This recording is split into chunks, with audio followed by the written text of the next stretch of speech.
whole concept of the song was written for zombies, but we really wanted to do something that wasn't what we'd already done. And this time we wanted to kind of indulge a little bit on a darker, more cerebral, alternative vibe. You know, we had these 2 chords that we were going off of, and we're kind of just twisting drop D in a way. If you change the chords too much, it takes away the toughness. So it was cool that you came up with that little...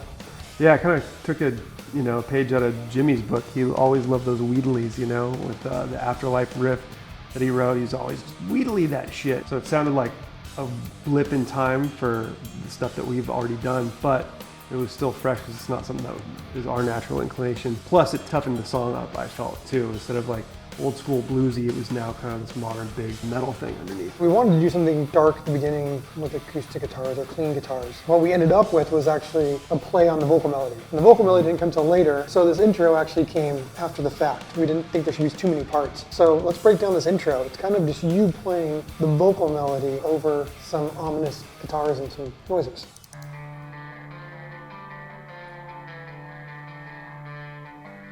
Doom, doom. Yeah, That's so one these guitar, weren't, right? it's one guitar, yeah, these weren't overdubbed.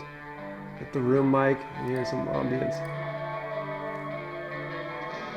Really cool too. Let's hear the guitar riff, because we had this cool phaser on the guitar Yeah. that kind of makes the whole thing feel warped, which is very cool. A little phaser, but done with a whammy or expression pedal. Is that me? I did the... Yeah, I did you're the running whammy. those. Yeah. Now this verse comes back and we nail it again.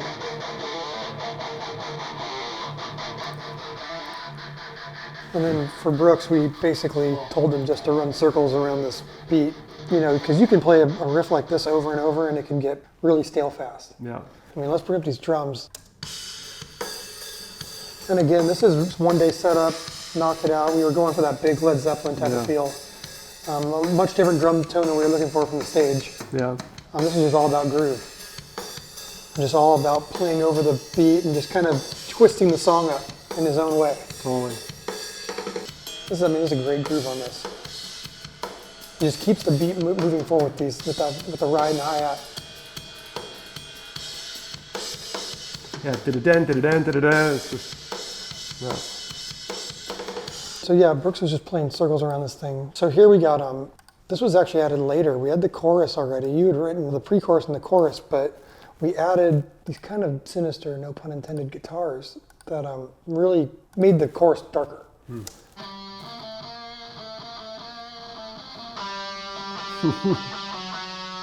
Quintessential breezy right there. And that note hanging. So, and then did you want to play those guitars over the chorus? Oh yeah. So here's the fuzzy dual on that.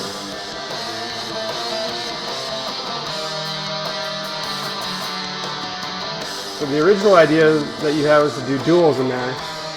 But then we just did this lead line. It was super powerful.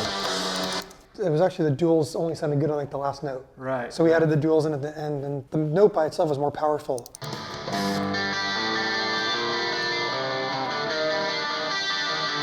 So here's the duals.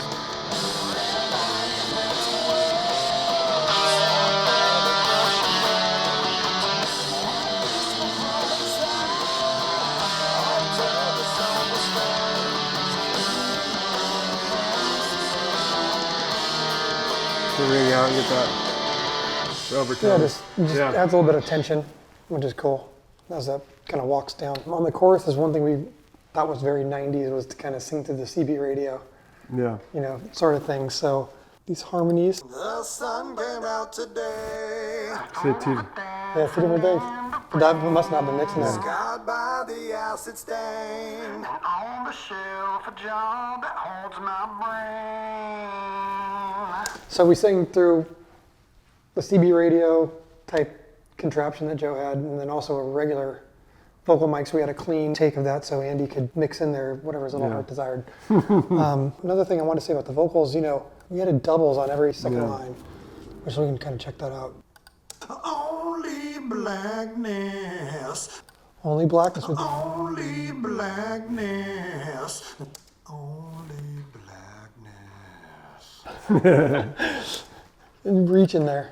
So as we move on to the bridge, I mean, this is just like I remember initially the drums played through, and then we did the ending and we loved how it had a break, so then we made the break. Yeah. And then we had Brooks throw in the weird timing on the drums, Yeah. like a stutter. I remember at the time I was really excited about it because of how strange it was. Yeah. Now I'm used to it, so I'm like, Yeah. And probably to a first-time listener, they're like, Oh, what the hell are you yeah. guys, what the hell's going People on? have said it's such a weird bridge, a lot to take in, and this to us is like, And very simple. what a simple song. Yeah. What? Oh, dude, these So guys, when the snare that's comes right. in late, right? So Yeah. it's, Yeah. so right here you kind of figure out what's going on. Yeah. And so let's go to these vocals first. Yeah, so here's the untreated. And these come in. So this is what they sound like after you A little bit of reverb. Yeah. I love how this kind of walks down. Yeah.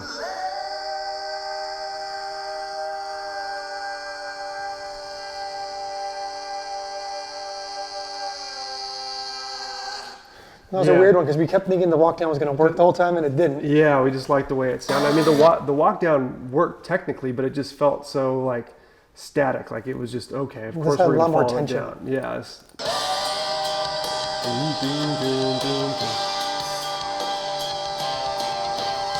So you leave that.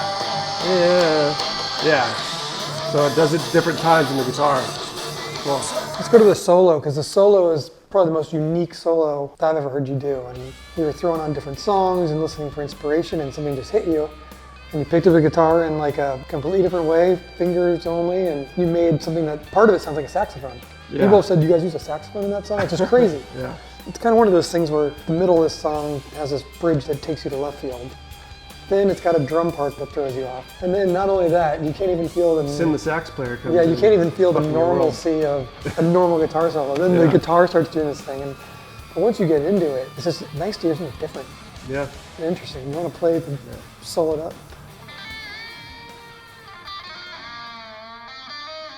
Yeah, it's just wiggling little fingers, and I got the whammy bar in my pinky, and I'm just pulling it and fucking doing weird shit. It's the sax, dude. Then the shredder comes in, right? Yeah.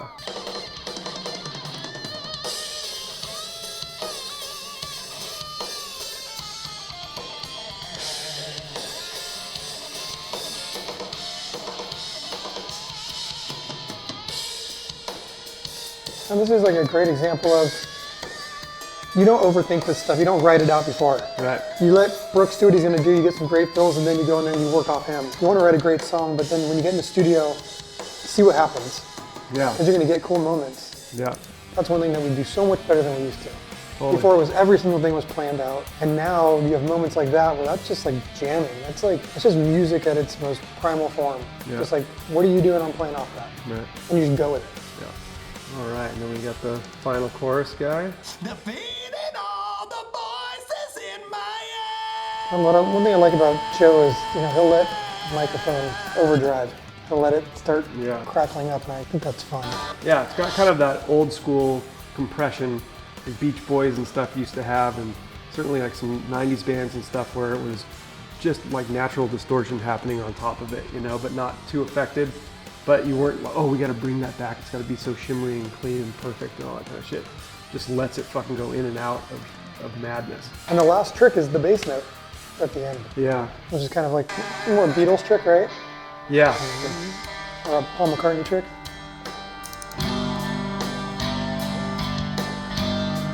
It's pedaled the whole time. Blah, blah, blah, blah. And then he comes in.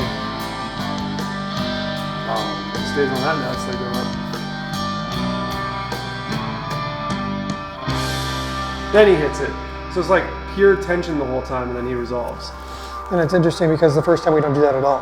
Yeah. The first time it's what you'd expect the bass to do. So I think that's like pretty much it, right? And you know what's funny? The whole song was based off of these accent guitars you had. Ding, ding, ding, ding. Remember when we first started writing, yeah. and then it kind of got pushed to the end. Yeah. You want to play those guitars real quick? Just those tension ones?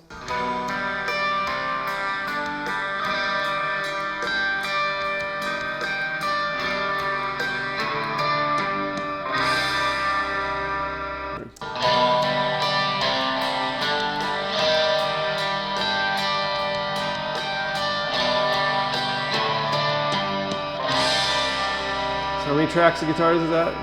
6? 6 tracks for clean? Cool. All it takes is 6 tracks to get it. So that's cool. That's a lot of insight into how that song's broken down. So it's definitely a simple song on the surface, but when you kind of get under a couple layers, there's a lot of shit. lot of shit. So, Mad Hatter.